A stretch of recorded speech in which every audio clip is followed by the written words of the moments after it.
तो अब हम बात करते हैं मेन चीज़ की, वो है ग्रेस मार्क्स। क्या हर एक बच्चे को ग्रेस मार्क्स मिलते हैं?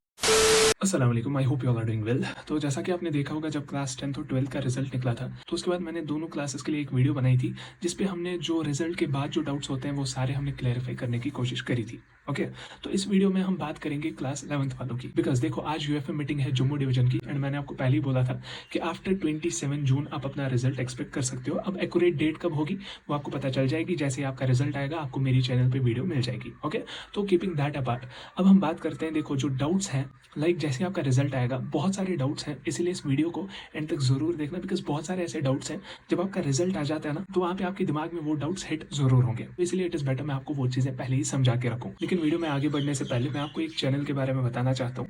अपना ही भाई है, उनके अराउंड 120 प्लस सब्सक्राइबर्स हैं, लेकिन अगर आप जेईई और नीट की प्रिपरेशन कर रहे हैं और अगर आप फिजिक्स पढ़ना चाहते हैं, तो आपको अपनी चैनल पे बेटर वे में फिजिक्स पढ़ाने की कोशिश करते हैं, तो नीचे आपको कमेंट्स में पिन करके मिलेगी एक चैनल की लिंक जिसका नाम है सिक्वेंशियल फिजिक्स। तो इनके कुछ 120 प्लस सब्सक्राइबर्स हैं, लेकिन व्हाट आई वांट इज कि जो भी हमारी यूट्यूब फैमिली है, नीचे जाएं, इनकी चैनल विजिट कर, सब्सक्राइब का बटन जरूर दबाना, बिकॉज मैं खुद से ये मॉनिटर करूंगा कि 120 प्लस सब्सक्राइबर्स से अब कितने इसके सब्सक्राइबर्स इंक्रीज हुए हैं। ठीक है, तो वो चीज मैं खुद से एनालाइज करूंगा, खुद से मॉनिटर करूंगा।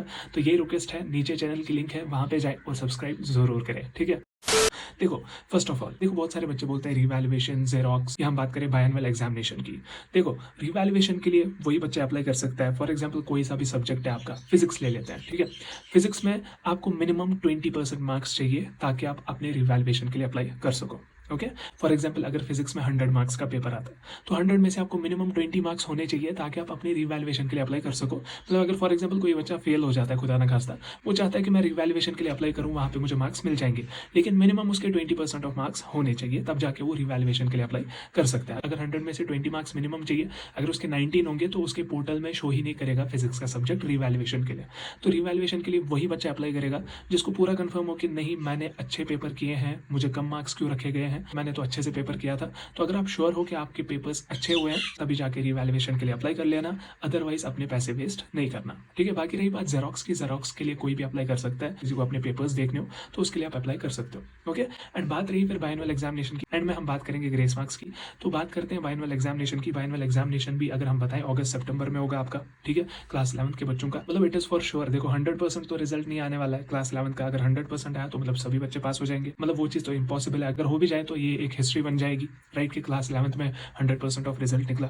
ओके, बट मैं स्टिल दुआ करता हूँ सभी बच्चे पास हो जाए। तो अब मैं लेकिन ये बताना चाहता हूँ बायनअनुअल के लिए, देखो फॉर एग्जाम्पल कोई भी बच्चा खुदा ना खास्ता पास नहीं करता एग्जामिनेशन को, बिकॉज बहुत सारे ऐसे होंगे जिनको पूरा कंफर्म होगा कि नहीं मेरा तो पास नहीं होगा, जिसने बस 10-12 मार्क्स अटेम्प्ट किए होंगे, इट्स ऑब्वियस कि उसका सब्जेक्ट तो पास नहीं होगा, राइट। तो अगर हम उन बच्चों की भी बात करें तो बायनअनुअल एग्जामिनेशन के लिए भी फॉर्म्स आपके आ जाएंगे जैसे ही आपका क्लास 11th का रिजल्ट आएगा, उसके बाद ही आपका रिवैल्यूएशन, जेरोक्स, उसके बाद ही फिर बायनअनुअल एग्जामिनेशन के लिए भी फॉर्म्स आ जाएंगे। तो अब हम बात करते हैं मेन चीज की, वो है ग्रेस मार्क्स। क्या हर एक बच्चे को ग्रेस मार्क्स मिलते हैं? देखो ग्रेस मार्क्स हर एक बच्चे को नहीं मिलते। जैसे आपका रिजल्ट आएगा ना, वहां पे आपको देखने को मिलेगा किसी किसी बच्चे को कि साइड में लिखा होगा S1 S2, मतलब रिजल्ट के साइड में रिमार्क्स में लिखा होगा S1 S2 S4 something like that. Okay, तो उसका मतलब क्या है, स्टैचू मार्क्स, या हम ग्रेस मार्क्स बोल सकते हैं उनको।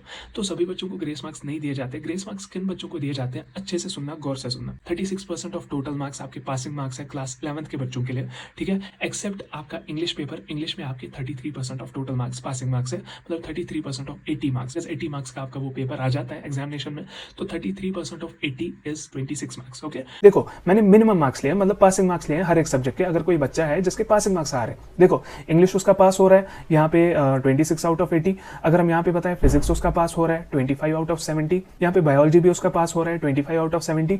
एडिशनल भी उसका, मैं एग्जाम्पल ले रहा हूँ कोई सा भी, फॉर एग्जाम्पल आईपी ले लो, तो उसमें भी उसका पासिंग मार्क्स आ रहे हैं 25 आउट ऑफ 70। लेकिन फर्स्ट कहाँ हो रहा है, वो है 20 आउट ऑफ 70।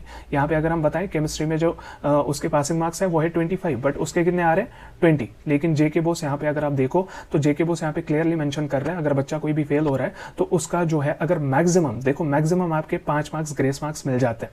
तो इस केस में क्या होगा, इस बच्चे को देखो ये भी पास है, ये भी पास है, ये भी पास है, ये भी पास है। मैं एग्जाम्पल ले रहा हूं, मैंने मिनिमम मार्क्स लिए पासिंग मार्क्स। कोई बच्चे के फिर ज्यादा मार्क्स भी होंगे, लेकिन मैं मिनिमम पासिंग मार्क्स ले रहा हूं। तो ये चारों सब्जेक्ट्स उसके पास है, लेकिन इसमें वो फंस रहा है 5 मार्क्स की वजह से। तो उसको ये 5 मार्क्स यहाँ पे दिए जाएंगे, उसका ये 20 नहीं, ये 25 हो जाएगा, तो उसका ये केमिस्ट्री सब्जेक्ट पास हो जाएगा। अगर हम नेक्स्ट केस की बात करें, ये हमारे पास केस नंबर 2 है। यहाँ पे देखो इंग्लिश इसका पास है, इसका बायोलॉजी भी पास है 25 आउट ऑफ 70, एडिशनल भी पास है 25 आउट ऑफ 70। लेकिन फिजिक्स में 24 मार्क्स है और आपके केमिस्ट्री में 21 मार्क्स है। मैक्सिमम कितना हमें मिलता है, 5 मार्क्स, ठीक है। तो 5 मार्क्स की डेफिशिएंसी होनी चाहिए, 5 मार्क्स से ज्यादा हुआ तो नहीं मिलेंगे। देखो यहाँ पे इसको फिजिक्स में चाहिए 1 मार्क्स, राइट, और यहाँ पे केमिस्ट्री में पास होने के लिए चाहिए इसको 4 मार्क्स। ऐसे कोई नहीं समझाने वाला आपको ग्रेस मार्क्स का सिस्टम, जैसे मैं अभी समझा रहा हूँ। देखो 4 + 1 = 5, ठीक है। तो उसको ये 5 मार्क्स की डेफिशिएंसी देखी गई कि 5 मार्क्स इसको कम है दोनों सब्जेक्ट्स को मिला के, तो उसको इसमें 4 मार्क्स दिए जाएंगे, ये 25 हो जाएगा, और इसमें 1 मार्क्स दिया जाएगा तो ये 25 हो जाएगा। तो उसका फिजिक्स भी पास हो गया, केमिस्ट्री भी पास हो गया, बाकी 3 सब्जेक्ट्स तो है ही, ठीक है। तो ये तो हुआ केस नंबर 2। अब अगर हम केस नंबर 3 की बात करें, केस नंबर 3 इज इंग्लिश में 1 मार्क्स पेंडिंग है। देखो इंग्लिश में तो 26 मार्क्स पासिंग है, तो इंग्लिश में 1 मार्क इसको चाहिए, फिजिक्स में 1 मार्क चाहिए, और केमिस्ट्री में 3 मार्क्स पेंडिंग है, ठीक है। तो इसमें भी अगर हम देखें, देखो 3 + 1 + 1, यहाँ पे देखो ये 2 सब्जेक्ट्स तो पास है, तो इनका कितना आ रहा है 3 + 1 + 1 = 5। तो ये 5 मार्क्स आपको दिए जाएंगे, इसमें 1 मार्क दिया जाएगा, इसमें 1 मार्क दिया जाएगा, इसमें 3 मार्क दिया जाएगा, तो ये तीनों सब्जेक्ट्स पास हो जाएंगे, बाकी 2 तो है ही, ठीक है। तो ये रहा केस नंबर 3।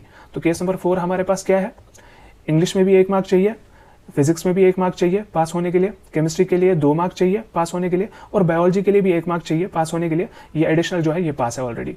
तो 1 + 1 + 2 + 1, 1 + 1 + 2 + 1, तो ये भी हमारे पास आ रहा है 5। तो यहाँ पे इंग्लिश को दिया जाएगा 1 मार्क, यहाँ पे फिजिक्स को दिया जाएगा 1 मार्क, यहाँ पे केमिस्ट्री को 2 मार्क दिए जाएंगे, और यहाँ पे बायो में 1 मार्क दिया जाएगा, और ये चारों सब्जेक्ट्स पास हो जाएंगे आपके स्टैचू मार्क्स की वजह से, ठीक है, स्टैचू या ग्रेस मार्क्स। ओके, तो ये रहा केस नंबर 4। अब जो हमारे पास केस नंबर 5 है, तो यहाँ पे केस नंबर 5 या केस नंबर 6 जो भी है हमारे पास, तो यहाँ पे इंग्लिश में 1 मार्क चाहिए, फिजिक्स में 1 मार्क चाहिए, केमिस्ट्री में 1 मार्क चाहिए, बायोलॉजी में 1 मार्क चाहिए, और एडिशनल में भी 1 मार्क चाहिए पास होने के लिए, ठीक है। तो क्या करेगा जेके बॉस, वो देखेगा कि टोटल सम इनका 5 आ रहा है या ग्रेटर देन 5 आ रहा है। ग्रेटर देन 5 नहीं आना चाहिए, अगर 5 या लेस देन 5 आ रहा है दैट इज ओके। तो यहाँ पे आपको 5 सब्जेक्ट में 1-1 मार्क्स देके पास किया जाएगा, इसमें भी, इसमें भी, ये भी, ये भी, ये भी, ठीक है। तो ये तो रही इस चीज की बात, मतलब जहां पे आपका टोटल सम 5 मार्क्स आ रहा है। तो अब अगर मैं यहाँ पे और एक केस ले लूं जो कि सबसे इंपॉर्टेंट है, देखो इसमें इंग्लिश में 1 मार्क चाहिए पास होने के लिए, फिजिक्स में 1 मार्क चाहिए पास होने के लिए, यहाँ पे केमिस्ट्री में 2 मार्क चाहिए पास होने के लिए, बायोलॉजी में 1 मार्क चाहिए पास होने के लिए, एडिशनल में 1 मार्क चाहिए पास होने के लिए, ठीक है। तो यहाँ पे क्या हो रहा है 1 + 1 + 2 + 1 + 1, तो ये तो 6 आ रहा है। देखो 2 + 2 + 2, तो ये तो 6 आ रहा है सम।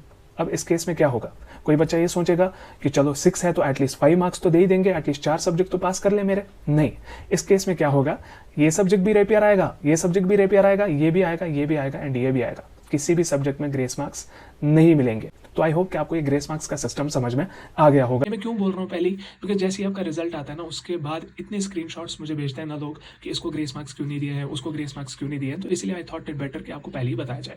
ओके, तो बाकी इस वीडियो को लाइक और शेयर करें हर एक बच्चे के साथ, और हमारी चैनल को सब्सक्राइब जरूर करें, बेल आइकन भी जरूर दबाएं, बिकॉज जैसे ही आपका रिजल्ट आएगा उसी सेकंड मेरी चैनल पे आपको वीडियो अपलोडेड मिल जाएगी। बेल आइकन दबाने से क्या होगा, आपको उसी टाइम नोटिफिकेशन मिल जाएगी, आपको कहीं और जाने की जरूरत नहीं है, आपको उसी सेकंड अपडेट मिल जाएगी। ओके, तो बाकी हम मिलते हैं किसी और वीडियो में, तब तक के लिए अल्लाह हाफिज़, टेक केयर।